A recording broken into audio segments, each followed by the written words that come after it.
Bapak Ibu, dari ruang MK, pada kesempatan ini saya akan bagikan tentang kekhawatiran atau khawatir.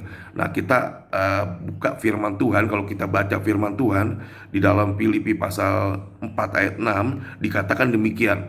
Janganlah hendaknya kamu khawatir tentang apapun juga, tetapi nyatakanlah dalam segala hal keinginanmu kepada Allah dalam doa dan permohonan dengan ucapan syukur. Jadi kalau kita baca dari firman Tuhan ini dikatakan janganlah hendaknya kamu khawatir tentang apapun juga, berarti apapun juga bisa membuat kita khawatir.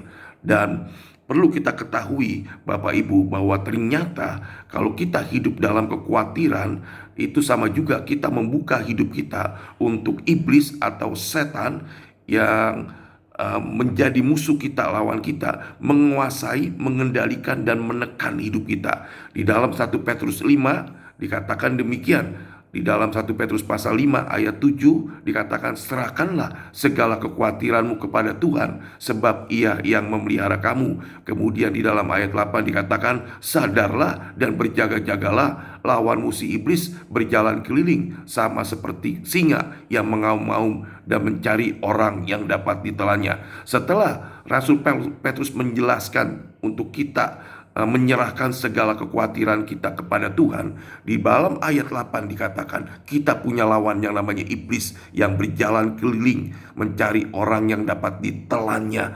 Siapa yang orang yang dapat ditelannya? Orang yang dapat ditelannya paling utama adalah orang yang hidup dalam kekhawatiran. Kekhawatiran memang suatu hal yang wajar, karena kalau kita khawatir selama kita masih hidup di dunia, itu merupakan suatu hal yang wajar. Kenapa? Karena kalau saya lihat kekhawatiran itu adalah masalah pikiran kita. Masalah di pikiran kita. Sesuatu yang belum terjadi, kita sudah merancangkan atau mempunyai harapan di dalam pikiran kita. Dan yang kita harapkan, yang kita rancangkan di dalam pikiran kita juga, mungkin kita melihat tidak mungkin terjadi atau adanya intervensi sana, intervensi sini, sehingga apa yang kita rancangkan atau kita harapkan itu bisa gagal, dan itu yang bisa menimbulkan kekhawatiran.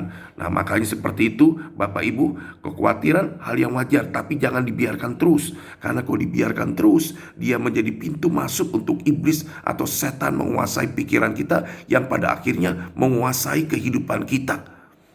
Jadi sebelum kekhawatiran itu menguasai kehidupan kita, sebelum iblis mendapat pintu masuk dan mengintervensi hidup kita, stop kekhawatiran. Dengan cara apa? Menyerahkan kekhawatiran kita kepada Tuhan. Kita punya keinginan, kita punya rancangan, kita punya harapkan, bawa itu ke dalam Tuhan.